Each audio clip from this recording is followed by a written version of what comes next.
أهلا وسهلا فيكم. اليوم رح نساوي غريبة لأول مرة وإن شاء الله رح تعجبكم. عندي نص كيلو طحين متعدد الاستعمالات. أنا ما عندي طحين زيرو فاستعملت متعدد الاستعمالات وإن شاء الله ما بتندموا. عندي ربع كيلو سمنة حيواني وفيكم تخلطوها نص حيواني ونص نباتي. وعندي تقريبا 200 جرام سكر بودرة، أنا طاحنتهم عندي على الخلاط على الفرامة اللي بنطحن فيها البهارات. طحنتهم أكتر من مرة ونخلتهم. هلأ رح أول شي لازم يكون عنا السمن بارد، يعني تحطي إيدك عليه تحسي ببرودته، مو يكون بحرارة الغرفة، بارد، يعني لا انه جامد كتير ولا انه سايح كتير. أول شي رح نسقط السمنة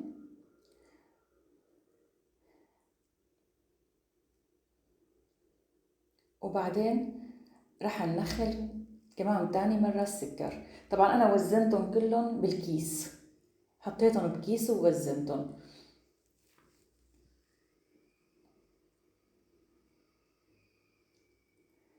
هلا أول شي بننخل السكر وبنخفق السكر مع السمنة كتير كتير منيح لحتى يصير تقريبا اللون كأنه كريمي. شوفوا إسا بقي فيه كمان، يعني منخلته مرتين وهلا هاي المرة الثالثة وهيك.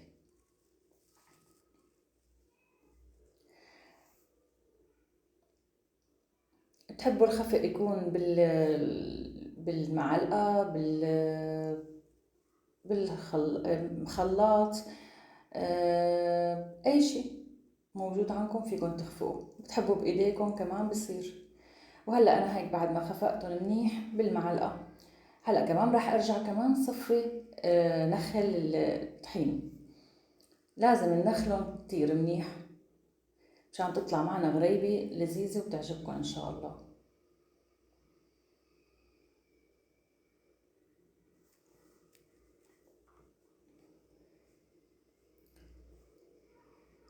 هلا السكر اذا بتحبوا مثلا اقل فيكم تحطوا اقل، يعني كل واحد حسب رغبته. بس انا صحيح حطيت 200 جرام سكر، بس فعلا ما عطتني هالحلاوة الكتيرة. تحبوا تخففوا تحبوا تكتروا، هذا ما بيأثر نهائيا على الغريبة. وهلا اول شي رح اخلطهم بالمعلقة وبعدين رح اخلطهم بايدي. ما بده عجن، هو بده مثل انه يعني جبلة، تجبريهم جبل. شوفوا شلون طلعوا معي هيك مبررين، لسه ما لميت العجينة على بعضها. راح ضل اعجن فيها يعني هيك بهذا الشكل، مثل كأنك عم تحركي.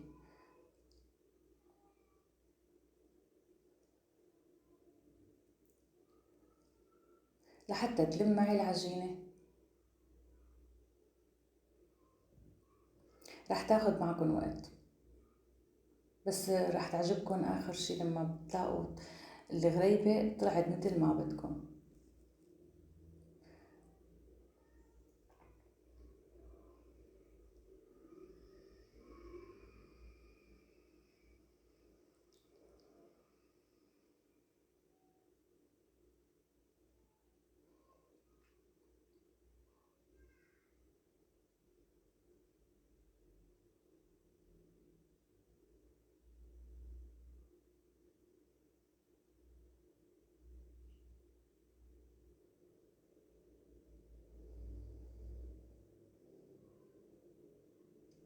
لازم يكون عندكم بالمطبخ مكيف أو الجو بارد. أنا الصراحة ما عندي غير مروحة وكتير كتير عذبتني، يعني عذبتني كتير كتير آخر شي. بس فالأحسن تكون إنه أنا رحت بس حطيت إيدي بالثلاجة ورجعت لحتى تاخد أكتر برودة تضل باردة.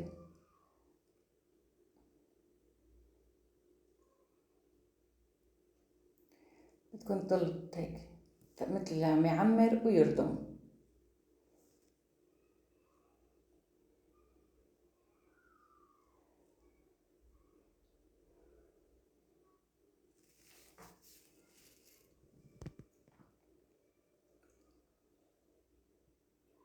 هلا انا شفتوا انه بعد يعني اخذت معي وقت كتير وإسا بدي ارجع. حطيتها على سطح المجلة، عندي اياه بارد، نظفته منيح وراح كمل عجنة على سطح المجلة.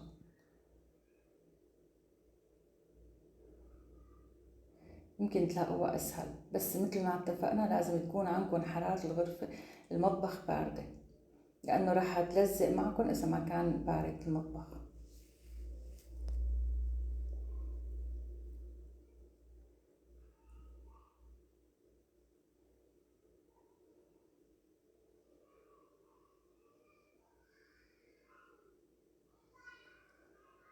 انا عم بمشي معكم خطوة خطوة عشان ما تقولوا انه استعجلت واخدت، يعني مشان انه تعرفوا شو سر نجاحها للغريبة. يعني هي على قد ما بتاخد شغل على قد ما بتطلع ان شاء الله طيبة وظابطة معكم.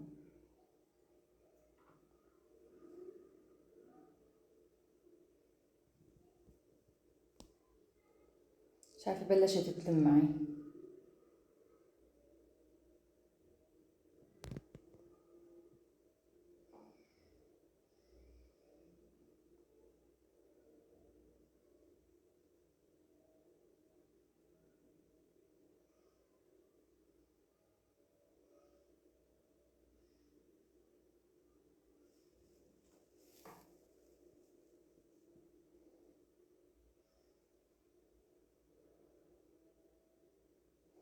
هو على قد ما بتضروها كمان وبتشتغلوا فيها لازم تكون طرية كتير وتصير معكم ملسة كتير كتير كتير لحتى تعطيكم غريبة ناجحة.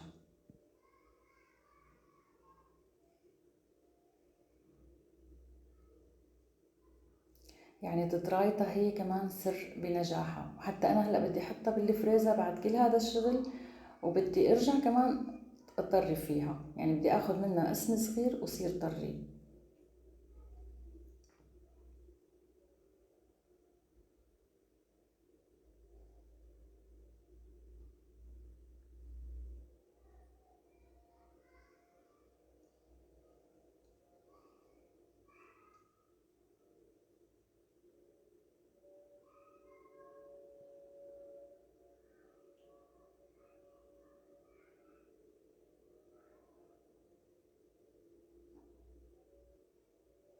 وهيك بعد ما لميتها للعجين شوفوا شلون.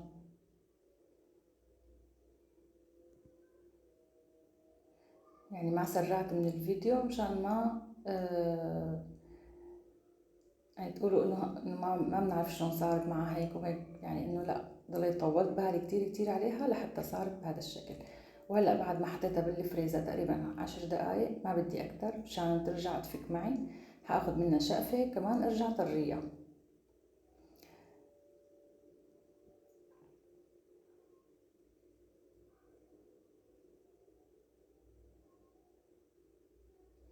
طبعا نحن قبل ما نطريها للعجينة لازم نحط، يعني مو لازم، اللي بحب طبعا، بس هو الأحسن تحطي تقريبا أنا كترت سمنة، لازم شيل شوي، يعني تقريبا ربع معلقة سمنة صغيرة حيواني، بتعطيها طعمة كتير طيبة وبتساعدك على انه تطرى وتنلم معاكي اكتر. يعني كل ما اشتغلتي حطي شوي. بدك تدرجيها كمان منيح.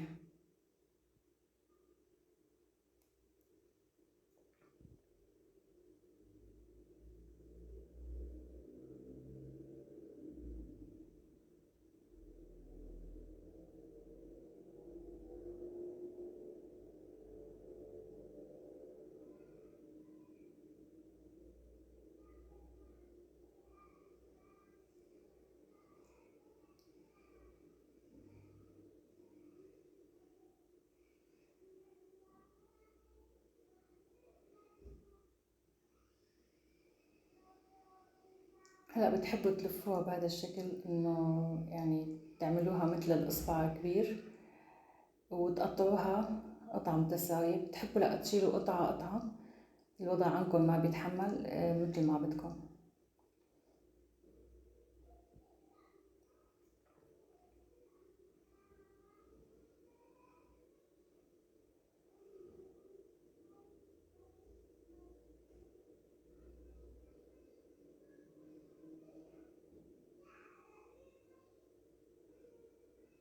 هلا راح شيل وحدة. شوفوا شلون بلشت تلزق على ايدي العجينة لانه بلشت تسيح. لا بكف ايديكم، يعني انه بتاخدوها هيك بهذا الشكل، ولا تشدوا ايدكم كتير عليها، لازم تكون صغيرة. اذا بتحبوها كبيرة مثل ما بدكم، بس انه الاحسن صغيرة بتتشكل معكم بشكل اسرع. انا بعد ما حشكل كمان الغريبة رح ارجع حطها بالفريزر لحتى تجمد معي تقريبا، وبرجع بحطها بالفرن. رح احطها بالفرن، رح شغل بس من تحت اول شي على حرارة 160 من تحت، وبس تقريبا شي دقيقتين بعطيها تحميرة من فوق صغيرة. هي معنا بحاجة، بس اللي بيحبها يعني انه لون الشقرة من فوق فيك تعطيها. اللي بتحبها لا، انه غريبة عادية بدون هالتحميرة اللي فوق كمان بتطلع على ألذ، ما بتنشف معك كتير.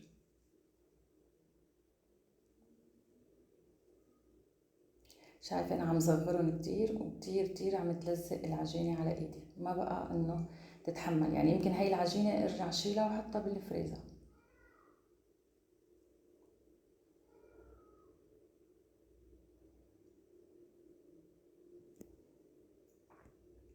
وهيك هلا بعد ما عبيت الصينية وحطيت عليها الفستق طبعا انا حطيته بالمي تقريبا شي ربع ساعة لحتى طري معي مشان ما يحترق وقت دخله على الفرن. والفستق شي اختياري، يعني فيكن تستغنوا عنه. وانا الصراحة ما اشتريت شي معين للغريبة، حطيت من عندي الفستق اللي موجود حطيته. وهي بعد ما طلعتها من الفريزر شوفوا شلون.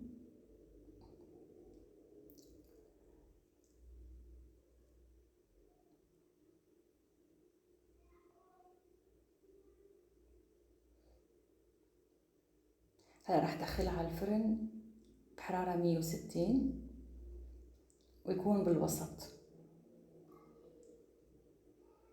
ولازم ما تاخد معكم وقت كتير، اقل شي دقيقتين او 3 دقايق على هاي الحرارة.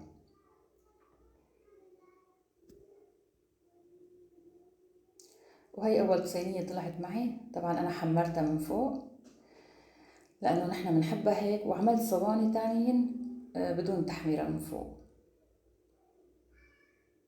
شايفة حتى في فستق رغم اني انا نقعته انه في فستق محروق معي.